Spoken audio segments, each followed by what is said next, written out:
Good afternoon and welcome to the group chat on the Two-Way platform.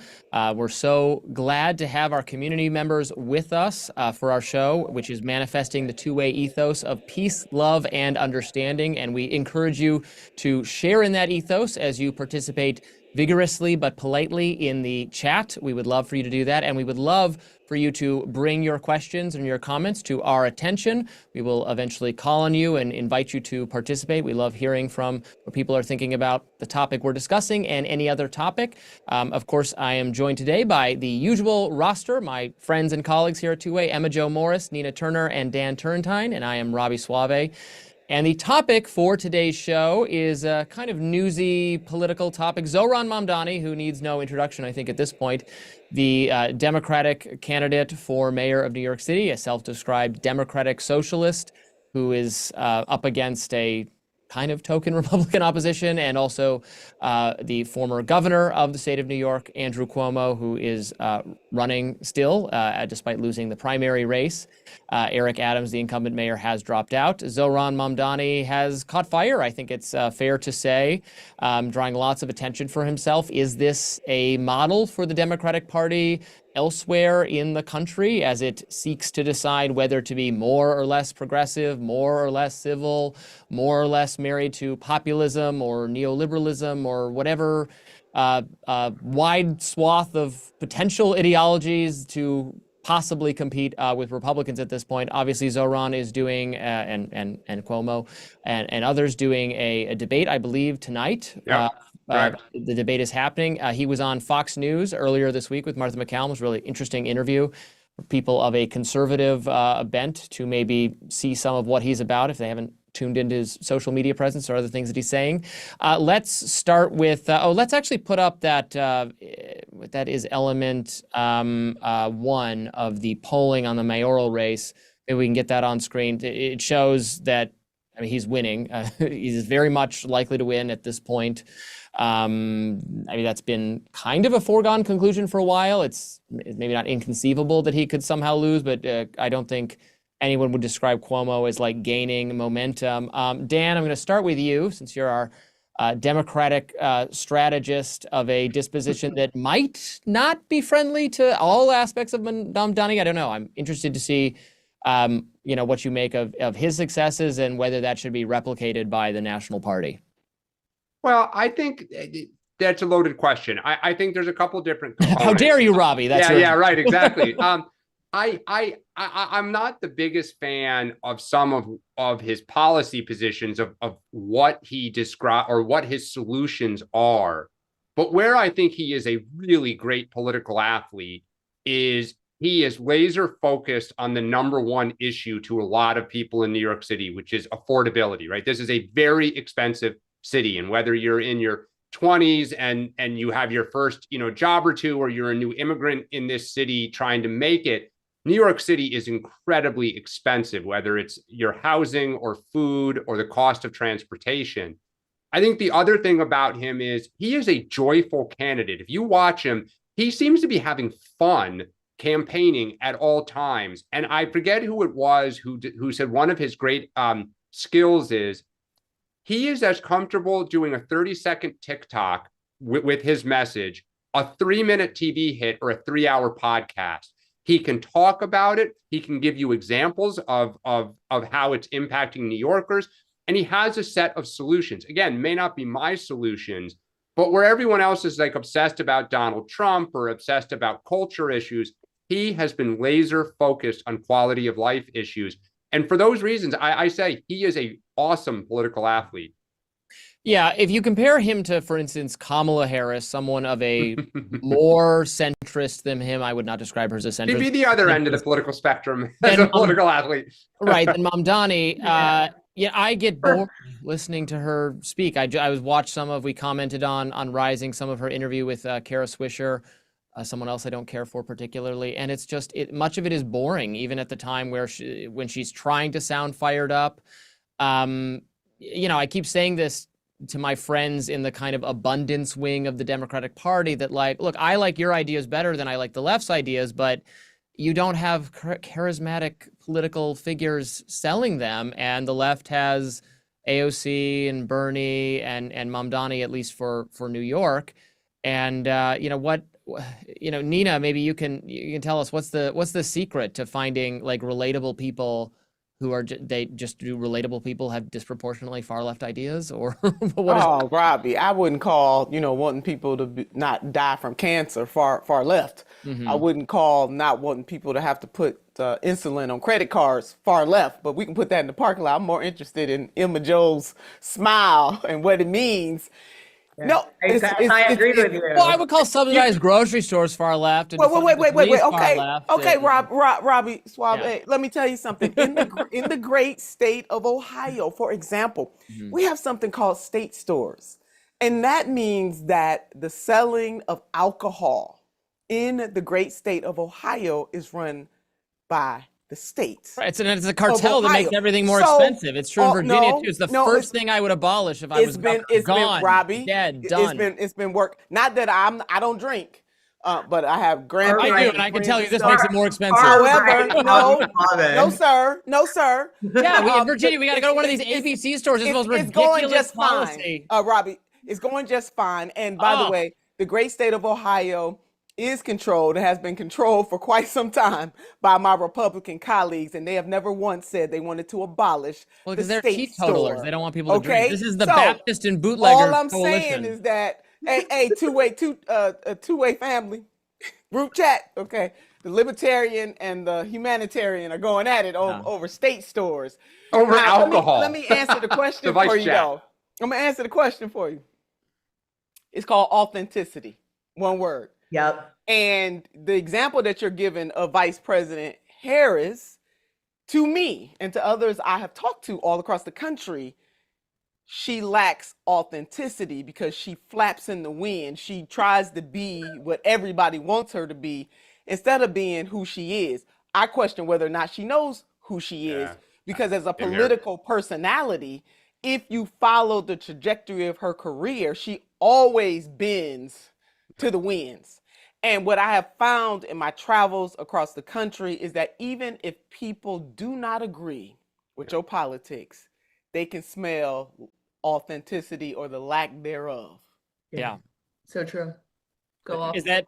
Yeah. And it's one of Trump's secret sauces. It Like is. he's an authentic brawler. He's an authentic fighter. This to me is the distinction between populist right/left and then establishment right/left, whatever even that even means, because they have no distinction. Right. Which is like, I feel like, and that's why I think me and Nina so often like connect on this stuff, is because I don't necessarily listen. I just watched the Martha McCallum Zohran interview right now in preparation for this show, and I was like freaking out that he is going to be my next mayor, because it was like so horror, the social workers, the free bus so that drivers don't get stabbed. Like I was spiraling, the taxes, I was spiraling. However, I just connect with his authenticity 100%. And what more the populist candidates do is they connect with real people's struggles. Kamala Harris has no concept of anything.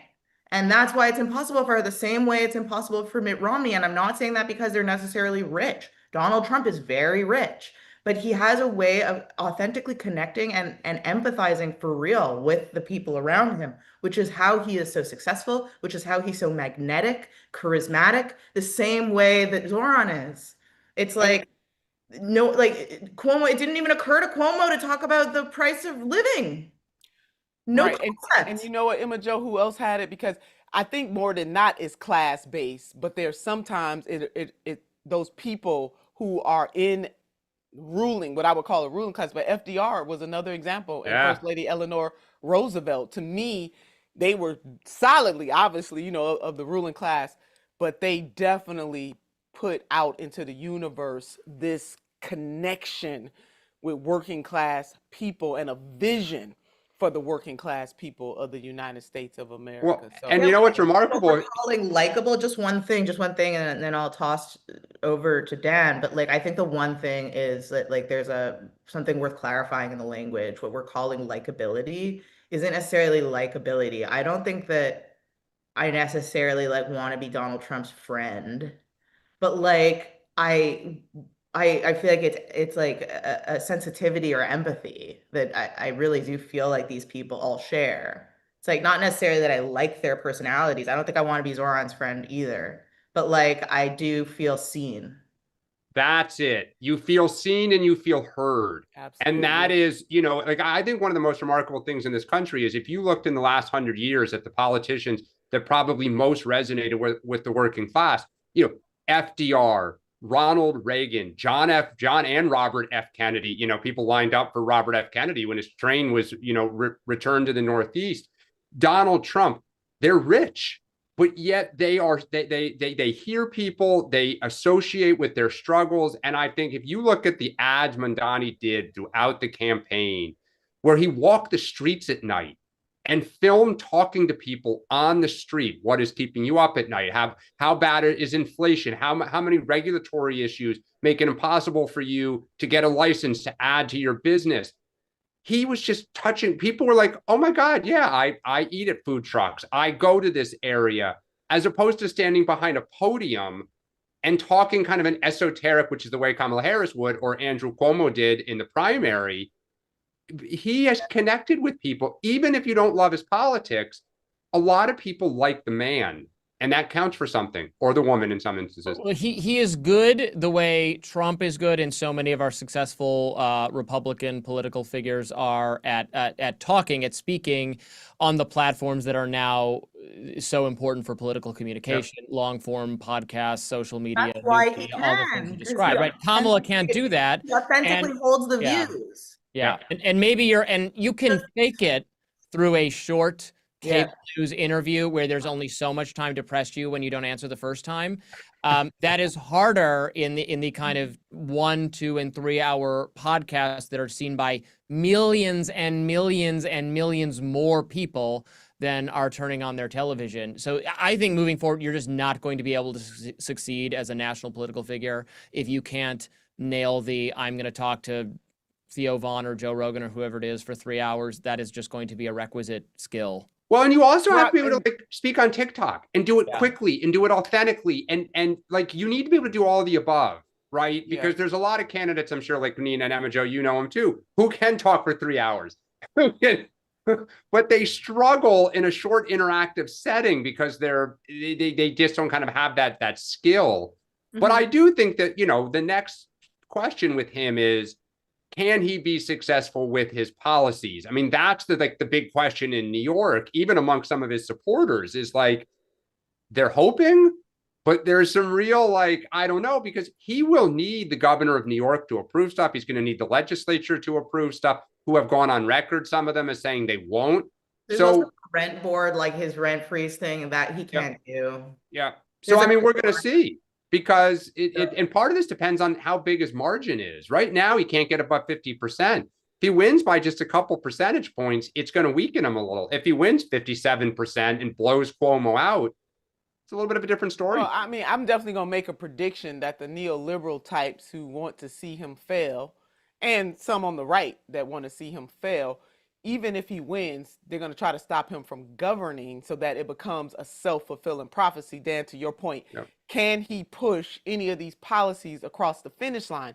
Now, I've had the pleasure of working for a mayor in the city of Cleveland. So I not only served on the legislative branches of government, I also worked for an administrator, and being able to get your policy agenda across the finish line. So winning is one thing, being able to execute is another thing, and he definitely will be measured by that. But I believe that there's certainly it will be a self-fulfilling prophecy among those who want to see him fail.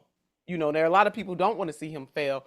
And then when we're talking about, retail politics, you got to have the ability to do that. Some candidates have it, some candidates do not. I'm seeing a little bit in the chat. Folks need to understand, just because we're making these observations doesn't necessarily mean we agree with the people we are observing. I want to put this out into the ether. Separate feeling from function. Okay, and that's what we're doing right now. In some cases, people who I do not like as politicians, or what they stand for, what they're pushing for, I'm not going to take away from their skill level.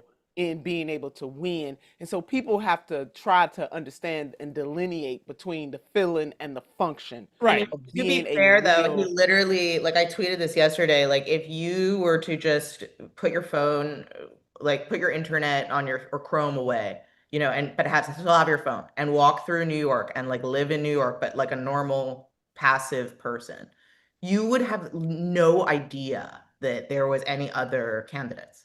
You would think it's just a one-man race and Zohran is putting signs up to get people hyped up for his swearing in. That's it. Oh, I think people know Cuomo. I think the problem is Cuomo's got such a history that feelings are so hardened for him, right? Have you You're seen a either single thing? Have you seen a single ad? Have you seen a single sign? Have you? I mean, I have, but I'm on the Upper East Side. So You heard a mouse near you whisper about it? A mouse on the street? yeah, talking I mean, about I it? do. I haven't. I do, but I mean, this is probably like one of the few areas that Mamdani may not win, right? I mean, so on the Upper East Side in New York, there is more chatter for Cuomo. You do see volunteers out, but to your point, in Brooklyn and in Queens, again, my sense for Cuomo I mean, I live in is an upper middle class neighborhood full Yep. of young parents. yeah, There is no reason why Cuomo would not be targeting that demo. And it is literally all parents in their 30s and early 40s with young kids yeah. who work. Like, Right. that is like, I mean, Nina, I have is Mamdani's biggest vulnerability. Nina, I am curious your thoughts. What do you make of Mamdani kind of approaching? You know, he went on Fox. He apologized to the police officers. He's been courting the business community, courting the Jewish community. Smart politics. Like there are grumblings on his left that people haven't loved that, but yet they're all, you know, they're not going to Cuomo. What do you make of kind of his dexterity here in the general election? Oh, he's wise. I mean, but he shouldn't. Now, if he goes too far, then he's going to be called inauthentic. So he has Yeah, to be I agree. careful with that, because the same thing that's going to get him over the finish line, if he doesn't keep that all the way through, then he is going to have a problem. But you know, Dan, I really believe that a lot of people don't understand because they've never run. They've never had their name on the ballot. Yeah. And there's a difference between somebody selling out and somebody adjusting just a little bit. So if he keeps his core principles about the cost of living and centering working class people from all backgrounds in the city of New York, then as he adjusts, he's going to be fine. But if he goes too far and runs afoul of what he said his foundational principles and authenticity is, then he is going to be in trouble. But for now, it's called being agile. Let me tell you, somebody's had their name on the ballot plenty of times, have won races, have lost races. The thing that is ultimately going to save you or the thing that I would say gives you longevity beyond an actively elected career.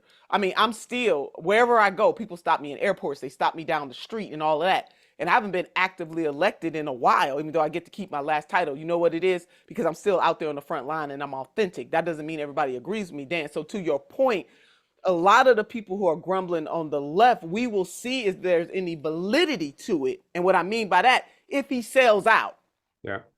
then there's validity to it. But if he's being agile, Love how you, why do we I mean, penalize I people for generally think agile. making That's a the very left nice way of I pronouncing. mean, what if the man had a change of heart? You know what I mean? Listen, as politicians, if your goal is know. to keep the left happy, you're going to have a hard time of it, is my experience with a lot of people on the left, because they're just like always looking for deviations. That hasn't been my experience, Rob, because I'm gonna tell you something. I get them told. I don't care. You can be progressive and in my tribe and neo. It don't matter to me. I get you told.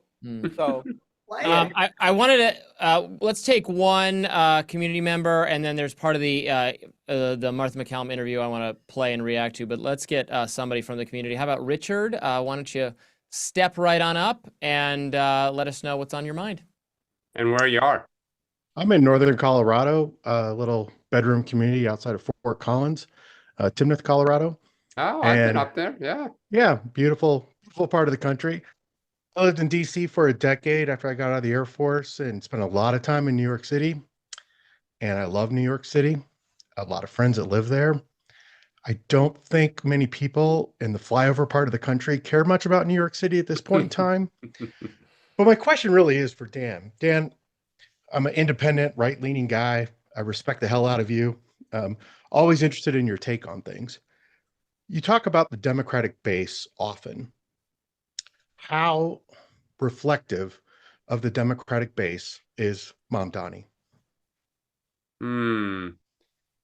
It's a great question, because it certainly one of the problems the party has had is the party has not put out a lot of proactive ideas. Mamdani is, right? He's got his 5 or 6 solutions for affordability. Where the party has focused more is on kind of the litmus tests on cultural issues, which he has largely avoided talking about. Now, part of that is there isn't as much disagreement in New York City. So you can't drive a wedge per se. I'll give you like a very black and white issue, pro-choice, pro-life, right? Pro-choice is, I'm going to guess, 75% of the city, right? Or at least the majority. So he hasn't had to get into these issues. So I think on some level, the fact that he is putting out proud progressive policy ideas, he very much represents the base. But in terms of his attitude of joy and welcoming everybody, that the base could learn from him a little bit about that. Yeah, that's so true. Something that really struck me about the Martha McCallum interview that I must say, sorry to pipe in, I know that I wasn't asked about this, but just something that I found so great about him was she kept trying to get him to say, like, I'm like gonna build a wall around New York that Trump can't get in. And he refused to do it. Yep. And every time she brought it up 2 times. And every time she did, he said, no, I want to talk to Trump about like affordability, and like I want to work with him on how to get prices lower and collaborate with him on that. He was obviously very, very careful to make sure that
Right. It just I don't think she did herself any favor. She fired the base up because it was like she didn't back down and gave it to Fox.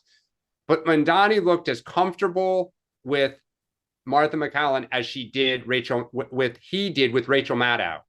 which is a skill to be able to remain as calm and smiling and give the same message to both those audiences. That's a good political athlete. All right, we've got Mitchell up next. Mitchell, community member, please unmute yourself and let us know how you're doing. Hi, Mitchell. Nice How's to it see you going? again. Calling in from Arizona here. So I wanted to step back from just Mamdani for just a second to sort of I was willing to, or I was considering Mamdani to be potentially more of a one-off kind of thing, just because New York is New York. But I'm looking at the entrance of Janet Mills into the Senate race in Maine versus, so you have an establishment candidate that's being run by the DSCC, Yep. and then 77. reportedly 77 years of convinced, age. Yep. yes, and reportedly convinced to do so by Chuck Schumer. And then at the same time, She's a you spring have chicken.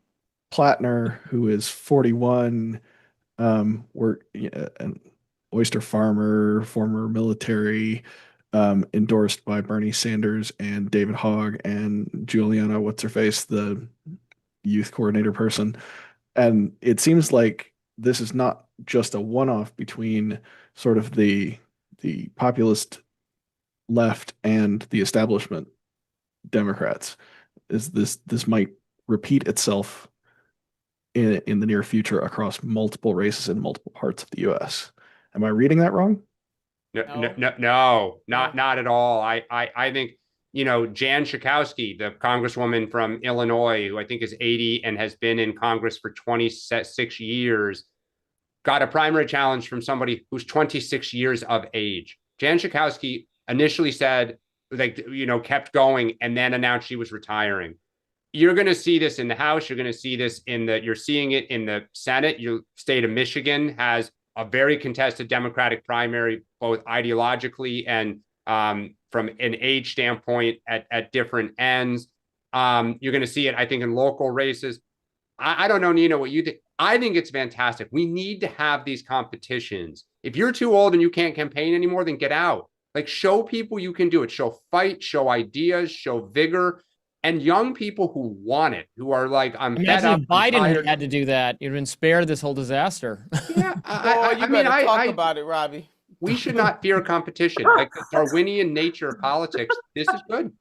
It is, Dan. I'm with you. I mean, I was one crying in the wilderness, bemoaning the fact that the mainline Democrats did not want to have a primary. And Robbie, you're absolutely right. I believe that had the Democrats had a robust primary, we would not be in this situation. Primaries are good. It's a testing ground of ideas. Certainly, if you are the incumbent, you don't want, there's a part of you that does not want anybody running against you. Got it. Been there. However, if you say that you believe in a democracy, a representative democracy, the republic that we are, then you have got to know that the seat does not belong to you. In theory, it belongs to the people. And so if you want to make the theory real, then we should have primaries.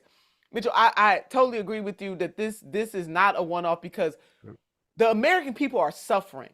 Now, they have been polled time and time again about what is stressing them out. Their employment, what they are making, the cost of food, just the cost of living. And so that dog will hunt anywhere in the United States of America. So when you have somebody like Plattner coming out and being very clear, railing against the machine from the beginning and speaking a certain level of truth to power, and then you got the Schumers of the world and the so-called old guard. When I say old guard, I'm talking mentality, not just age, telling people not to believe their lying eyes. That's why Build Back Better was a total disaster because people couldn't afford things and they were being told that they could. All right, we're having entirely too much agreement and friendliness, so I want to play element 3, which I think might put an end to that. This was a part of that interview Zohran did with Martha McCallum. Let's play this one. I didn't love his answer here, and I would like to talk about it. Let's play it. What is your response to what Hamas is doing now?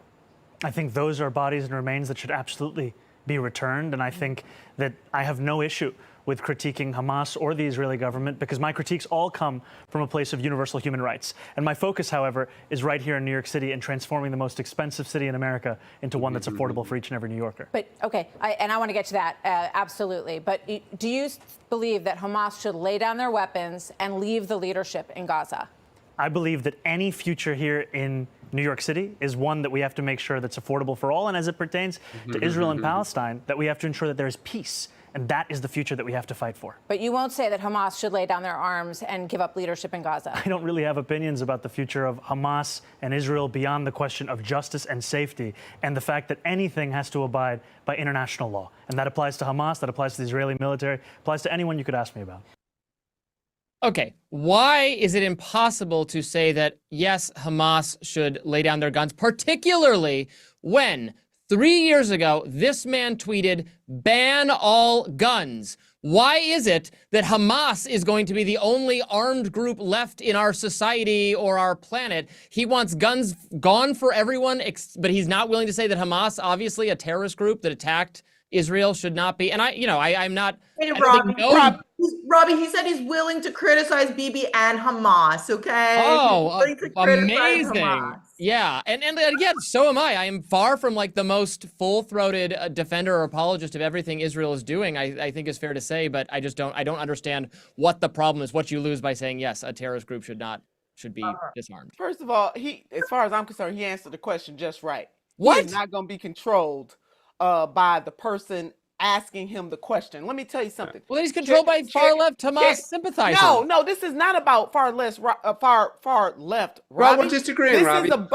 This man is running to be mayor of the city of New York. Charity starts at home and spreads abroad. Why is she asking him a question? He's not going to the Congress. He's not running for president. He's running to be the mayor of New York City. And another thing, there is an arrest warrant out for Prime Minister Netanyahu from the International Court. So this is the bottom line here. Peace, security, and self-determination for both peoples. He wrapped himself back around there. But Robby, why do you expect the man running for mayor of a local city to have to comment on those international issues? Because he got asked the question. If he got asked, he answered the question perfectly. If the interview went on for an hour and that was all it was on, then I would agree with you. Then I'd be like, okay, can you ask me something a little bit more relevant? I don't agree with that. I don't know are we going to arrest Netanyahu if he sets foot in New York? I guess not with guns we've had to give up. Is there an arrest warrant out for him or not? With the international court. That was a fair question to ask him. You're saying he's the mayor of New York City. I agree with you to the extent that you said he answered the question perfectly by pivoting back to a local issue and away from an issue 3,000 miles away. 100% agree with you. But then don't tell me he has to enforce international courts, in New York. No, I'm not saying that, Emma Jo. That was my retort to Robby. I'm saying, hey, stay local and do not let a reporter get you off your square. Look, I'll say this. Zohran. I mean, New York has a pretty large Jewish population. I personally wish, Robby, to your point, that he would just say what I think is common sense. But I give him credit for this, just like Donald Trump and a lot of politicians. He remained authentic. He doesn't believe Hamas should. It's pretty clear. So he pivoted. No, he never intimated that. All right. I you mean, in the man's head now, right, Dan? Robby, you getting what you wanted. Ain't no more love and happiness around here now. That's really, Dan, you in his head? Is that what he said? That's not what he said. So that was my takeaway. You're right. Okay. He didn't say it, but I got a right to take that away. Can I just ask, what exactly was your takeaway, Dan? No, my takeaway is he did not want to answer the question because he doesn't think they should.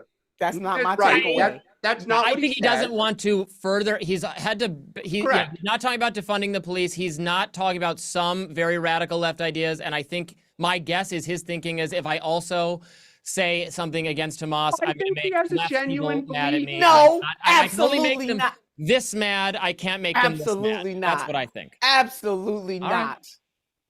Well, then, I mean, look, Donald Trump is the master at never answering questions. Like he even talks about the weave, right? He weaves all the time. This is my move right now, group chat family. Okay, this is my move. Can I just point something out? Like, I feel like we kind of glazed over this. Like, I tried to allude to it, but I feel like it needs a little bit more emphasis because we didn't get into it. and I think it deserves to be acknowledged. Like, he's like, I'm, and I'm not trying to even be combative. I actually thought it was so funny now that I'm like thinking about it. I don't have a problem with criticizing Hamas. I don't have a problem with criticizing Bibi. It's like, imagine if I was like, I don't have a problem criticizing ISIS. I don't have a problem criticizing Macron. Like, that in and of itself was so revealing. That was so outrageous. And like, we're all just. Well, don't forget though, Emma Jo, in lots of this, Mark Halperin likes to say tens of millions.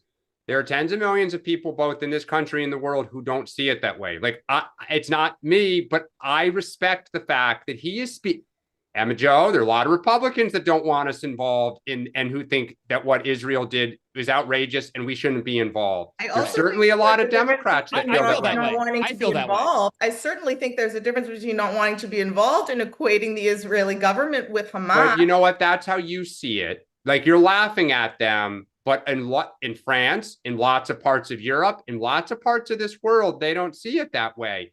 Part of Israel's problem is they laughed at everyone thinking you guys are crazy for seeing stuff that way. And the rest of the world is moving. And Israel has a problem. They're isolated and increasingly have very few friends. I'm not saying that Israel is some sort of paragon of virtue. I'm also not an advocate of Israel per se. No, I know you're talking about Hamas. I get it. Even if you could scrounge up the most Bibi critical person in America or the most isolationist America First person you could find. I don't think it's mainstream to have the belief that Hamas is a legitimate government and is equated to Bibi. Look, that's how Weren't they voted in? And not Hamas. Well, Hamas was voted in, correct? Correct. Well, they were voted in. But wasn't there a period of time where Prime Minister Netanyahu propped up Hamas to keep tension? She's right. How is that among the Palestinians? So all I'm saying, credibility math is not my you think best. that the war criminal is the one who propped them up. That doesn't speak to their credibility, right? Well, Robbie, okay, point well taken. But all I'm saying is that the way that the way that she framed the question to the future mayor of New York City was a one-sided proposition. Mm-hmm. And that's why I think he answered it just right. Yeah, I mean, he stuck by his guns. I mean, and to Nina's point, look, she was obviously trying to get him, right? Yeah. This is a sensational issue. He didn't fall for it. And he didn't. And he kept a smile. Politics and he kept 101. That's it. I think he would not have fallen for it if he said, well, of course they should be, if he said, if I were him, I would have said, of course they should be disarmed. They're a terrorist group. But I'm running to be mayor of New York, and this is not. He didn't have to do that, Robbie. Being He involved did not have to, Robbie, and that's why I'm saying he showed what he believes, which is fine. Right. He can believe what he wants. He showed what he believes. Emma Jo, are you saying that just because he didn't answer that question straight up, that somehow he's a sympathizer? No. Oh, no. Okay. I actually think that he volunteered. I think that it. Emma Jo, when Donald Trump that was trying to be subtle, and it was subtle, but I also think that it revealed his beliefs, which again, I think he's entitled to. Surely. What do you think? But I don't think he actually pivoted. He said what he believed and then pivoted. What do you Emma think? Jo, when Donald Trump wouldn't answer the question about David Duke, despite being asked 8,000 times, he pivoted. That part. He didn't want to answer it. So he's like, well, I know who he is. When that was clear what to say about David Duke. It's just, politicians do this when they don't want to offend certain constituencies. Some of us, we do. They just pivot. We do. He's no different than anybody else. I don't think he pivoted. I think he quickly and almost subtly stated his opinion and then pivoted to talk about. I also think that he was basically I agree with you on that personally. To her, I don't have to answer the question the way that you asked. I mean, that as somebody who has done thousands of interviews in that training, You don't never have to answer the question that the reporter asked you. You answer it the way you want to. You're answer. talking to the audience, not the interviewer. If you're It's the first Totally. rule. That's true, You but doggone right. for you are. instance, when JD Vance was on, he's doing mainstream media interviews. He was on with George Stephanopoulos, and he got asked about the Tom Homan situation, and he didn't want to talk about it. But he said, I don't know anything about that, and I don't think he did anything wrong. He didn't just say like, next question, I'm not going to address that. No, he attacked George Stephanopoulos very personally. And I mean, or Pam Bondi, who didn't want to answer a question. So she just attacked senators. Like, man, Yeah, I wish I could have been on that Senate, man. She and I would have done that dance. I don't know that that's to her disrespectful. credit, is what I'm saying. I don't know. I think you should answer the questions. If they're just obsessed on one focus. All right, we've been on this. So Robbie, you got No, Robbie, this is what you I want to wanted. see you now get Well, I wanted a little You got bit what of you wanted, baby. I wanted a You little got a bit. little tension going up here. We got in some the group hands. chat. We got some hands. There So, you go. Sharon, why don't you come on up and you can talk about this or whatever is on your mind. Could be something else. Good to see you. Where are you at? She's in Colorado, I believe. Hold on. There we go. No, South Carolina. Oh, South Carolina. South Sharon, Carolina. What part? Aiken, right by Augusta. Oh, I've been to Aiken So we're many having- times, my dear. 80-degree day. This is what we live for. Oh, that's beautiful. No hear you. humidity. Don't rub it in. Now. Um, I'm in Cleveland right now.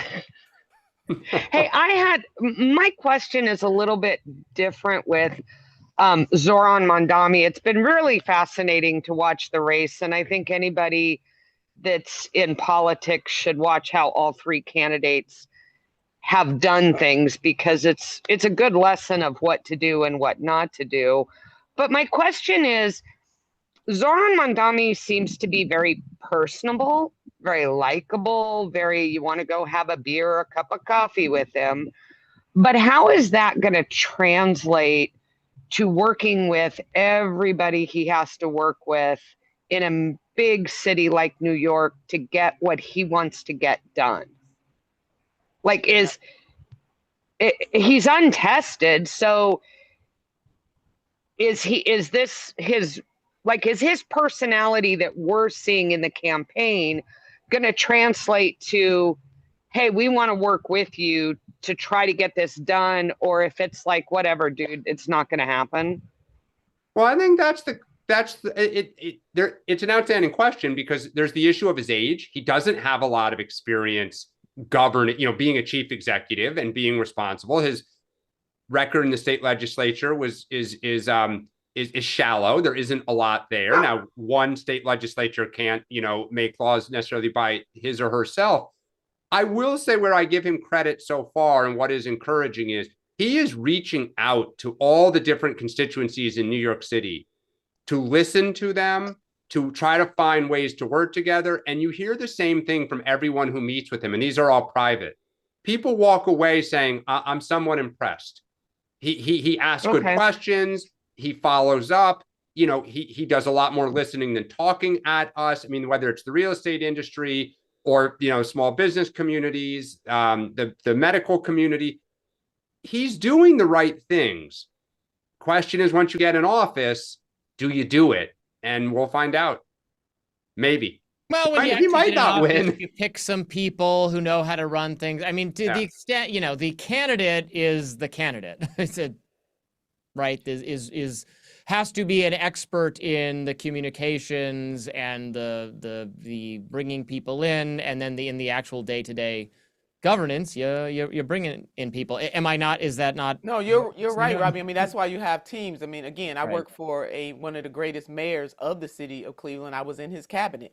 So you don't have to know everything. You need to have the vision, and then you need to put the people in place. That's why presidents have cabinets. That's why governors have cabinets. And although when the candidate is running, especially for an executive office, it seems in real time like they're going to do all of these great things by themselves, but they will not. They will have a cabinet, they will have teams, they will have advisors, both inside and also outside, to really help them be able to execute their agenda. That is how the real world works. That's how the grit, the knit, and the grit goes. And so, to me, campaigning is an illusion. It's a false visual of actually what somebody running for the executive office, especially, has to have in his or her environment, in their orbit, to be able to pull off their agenda. They're never going to be able to do it by themselves. And look at our two, Biden and Trump. Like, Trump has a team around him that's masterful at execution and doing stuff and just moving trains, whereas Biden's team, you know, they did not seem to all be on the same page. They were fumbling around. There was a lot of arguing, kind of people who sounds like Biden's like surprised that they were moving in certain ways. I'll be curious to see if Mamdani tonight doesn't announce that he would like the New York Police Commissioner to stay. She is, by most accounts, getting rave reviews for her job. Number one thing is public safety. She may not agree to it, but I'll be curious tonight, as part of this, if he doesn't come out very early and say, not only did I apologize to the police, but I would like Tish to stay as police chief. That's a good point, Dan. We've got Jeffrey from the community. Jeffrey, why don't you come on down, unmute, and let us know what you're thinking. Maybe not. Nope. Well, we lost you. Okay. We do have, we have Wendy. Wendy's ready to go. Hi, Wendy. Hi, Wendy. Thanks for being with us. Please unmute. We can't hear you. Yeah, so I'm from the Minneapolis metro area, northern suburb, about 10 miles from downtown Minneapolis, and we have a very similar candidate running for mayor here in Minneapolis, Omar, and four of the 10 city council members are members of the Democrat Socialist Party. 3 other of the council members commonly vote with them on the same issues. We've got a flight out of Minneapolis. We've got people fleeing Minneapolis, moving out. They're not just moving to the suburbs, they're moving out state and they're moving out of state. Wells Fargo has left Minneapolis. Target Corp has left Minneapolis. The downtown, unfortunately, is really, really suffering under this city council and their policies and their taxation and so on. So we're here in Minneapolis, we're probably about 4 years ahead of New York City, what this mayoral candidate seems to be wanting to do. And not only is it not working, but it's destroying a great city. So I'm really concerned that of course I'm a conservative. You guys, some of you have heard from me before. I'm a little right of center. Okay, got pushed a little further right the last 4 years, but I've got Who among us has not? Yeah, right. I've got some very some of my views culturally are actually quite liberal. So but I'm very, very concerned about a lot of these cities failing under these kinds of leaderships. And we're seeing it firsthand here in Minnesota. And Minnesota is, I think it's number 2 in the country as far as a state for negative immigration, where we're losing way more people. Companies are moving to the eastern side of the Dakotas and the western side of Wisconsin to get away from this crazy taxation, as well as a lot of the crazy other things that the Dem trifecta has done to us here in the last 4 years. So I pray for New York City. I pray for Minneapolis. I pray for other major cities that are simply under decay under some of this leadership. That came up in the Martha McCallum interview. The taxes in particular, it's a 50% tax rate, and he wants to take it to 52%.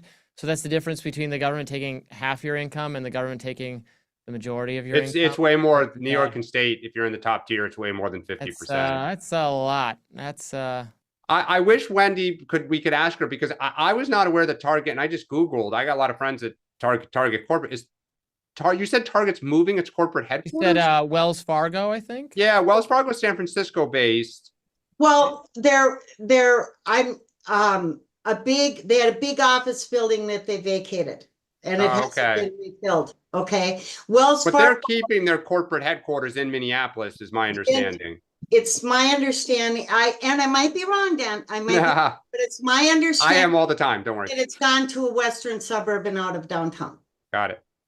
Mm. Well, look, in my opinion, ultimately the free market will speak, which is to say that if things don't improve, at some point you say enough and you change. You vote somebody out of office. So, at least in New York City, I don't think New York City is as bad as everyone makes it out to be. It has problems. I was a kid who grew up outside here in the 80s when New York had real problems and Times Square was full of, drugs and prostitutes and dilapidated buildings. We have problems. It has been safer than it is right now, but I don't think New York is a hellhole. But the tax rate I do think is an issue, and Florida has been a beneficiary of that the last few years. Well, just the affordability for the everyday working class people in New York is the problem. I mean, when I go there and talk to people who were born in New York, being priced out of being able to live there, that is indeed the problem. And there's not a democratic socialist running New York. Yep. So where do we put the onus of that crisis? In 1941, FDR wanted a 100% tax on all estates over 500. I think it was $538 million. Nobody would dare call him a socialist. As a matter of fact, he was proud of saving capitalism 100% in 1941. Now he won 77%. And President FDR was nobody's democratic socialist. So I'm just trying to understand how this capitalistic, rapacious greed system is working right now for everyday Americans, whether they're in the great state of Minnesota or the great state of New York. We got to be able to say that something is right. Something ain't working. I want to ask you this, Nina, because this is something you kind of just, I consider greed is a negative word, right? This is something that I noticed in the Mamdani interview, and this is the one thing actually that kind of really makes me not vibe with the democratic socialists and the progressives. And that there isn't a ton of space between us, but this is one thing that I really struggle with is, and you sense this with Mamdani. And with Mamdani, it's a really interesting thing to experience because he has such a warm smile when he's saying it. And you have this almost moment of cognitive dissonance when you're listening. But he speaks with such resentment toward successful people. And why is it greed? Why is being rich equal greed? I think it equals exceptionalism, excellence, skill, tenacity, dedication, entrepreneurship. These are all of the words that I associate with being quote unquote rich or successful or having a lot of money. Why are we punishing those people? And how does punishing those people help? I 100% agree with you. And I live in that reality every single day where I'm trying to raise a young family, and you're you got to be scrappy, and I wish that it didn't have to be this hard. I 100% connect with that. And I love that Zohran has been the first one and only one to address it. And that's what makes me feel seen. But then you go into this thing where you start hating on and vilifying rich people, and that's where you lose me. I'm how does that make my life better? How does taxing somebody doing better than me make my life better? What, I'm going to get the money, or what, I'm just supposed to wish for their suffering? I'm supposed to wish that they just have less because I have less? That is not a vibe. That's actually bad energy. I don't like that energy. Well, I appreciate that, Emma Jo. There's a difference between rapacious greed and people being successful. What's greed? I believe that if you have the overwhelming majority of people in this country suffering, so you got a ruling class that gets it all the money and all the access, and then you have the overwhelming majority of people in this country who are suffering, then we have to question that. It's not a hatred towards, at least in my mind, against people who have a lot of money. It is in a hegemonic nation, when we have so much suffering, whether or not we as a society should say that we need to reanalyze our social contract. I don't think that in 1941, President FDR, he was just laying out the realities. That if you have a state that is more, worth more than $538 or $35 million that you should be taxed at 100% beyond that is being a hater against somebody that is successful. And then why do we equate success with money? I know, Emma Jo, you and I know a lot of people who work extraordinarily hard. I'm looking at you right now. You're one of those people. But can we question the system itself and how it operates to the advantage of those who have so much? If people are making that and those who money, have so little. if people are achieving that wealth through manipulation of the system by taking advantage of people, by cheating people, or because the system has been designed in a way to unfairly benefit them, then I'm sure we can find common ground. But if they are making that much money because they're providing goods and services that benefit their fellow Americans and that have gradually, not in all ways and not in all sectors, improved the standard of life, the standard of living, then I say that's a good thing, and I recoil in horror at the idea of confiscating. Well, Robby, but let me say this, Emma Jo. If Walmart workers, by way of example, are being subsidized, right? The CEO gets a golden parachute, but the people who work at Walmart can barely make a living, and so we subsidize them as taxpayers because they're on the system itself. Wouldn't we call into question why the CEO of a Walmart, and I'm just using Walmart for a way of an example, can have so much, and those in the C-suite, but those who are the greeters at the door can barely feed their families? That's the kind of stuff that I'm talking. You're right. If they're providing stuff, then go ahead and provide a high quality of life for the people who help your business be as successful as it is. But wait, I just don't feel like hold on. We're running out of time, so let's get our final points ready. Go ahead. I actually really want to understand this. I really do want to understand this. So there's a different, there's various factors. Working hard is only one factor of success, and working hard alone, working hard as a Walmart greeter, it's a very respectable thing to do. It's a very dignified thing to do. I would never say otherwise, but it is also a job that requires skills that are ubiquitous. But why shouldn't they have a living wage, though, Emma Jo? But I don't want to get into a philosophical conversation. Like, I want to talk about like New York. New York. Okay, what Zohran calls rich in New York is $1 million a year. I know that many viewers don't necessarily live in New York, so I will explain this to the audience. $1 million a year in New York City, where Zohran not rich. Reside, you're not rich. I agree with you on that. You are raising a small family on that salary. You are not rich for $1 million a year, and he lowered. We're not talking about some drastic separation between the CEO of Walmart and the greeter at Walmart. We are talking about hammering people who would be considered middle class in terms of the lifestyle. Well, and that's, I think the challenge for Mamdani in the chat, and I know we have to go here, and the challenge for the kind of movement that he is representing is, how do you focus on affordability in the working class without sounding like a crusader against the rich? That is the challenge, because Americans aspire to success. It's one of the reasons when they look at Donald Trump, it's like, I want to be like him. They want to make money. It's the American way to be successful, to have, to have things that people aspire to. That's the rub, right? That is the challenge that he is going to face, because people have an option. They'll leave. All right, we're going to have to can't afford that. How it makes things better. Like, I don't understand that whole thing.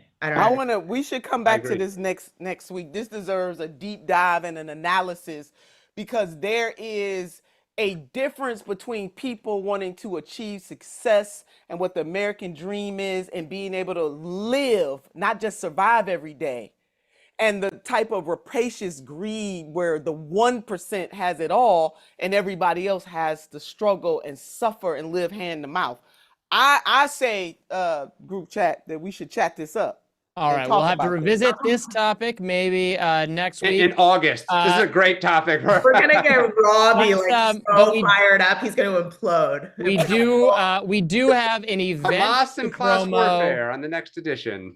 We have a trailer for Two Way is doing a town hall style debate discussion event that we want to play a trailer for. Let's pull With that the up. New York Post, yep. With the New York Post, yes. Let's play that. Cuomo is a liar and a snake. He takes dirty money. Zohran Mamdani and Andrew Cuomo are stepping up their attacks on each other. There's no doubt Cuomo and Zohran Mamdani, to me, they're two peas in a pod. Let's go! Stay there! Ladies and gentlemen, the first New York City mayoral debate is here, and nothing less than the future of this great city is at stake.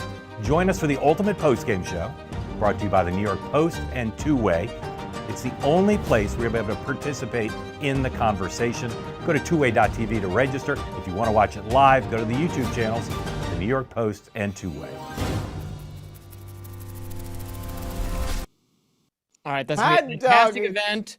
That is tonight after the debate takes place. We hope to see you then. Thanks so much for tuning into the group chat, and we will be back, next week with another great episode. Love you all. Thanks so much.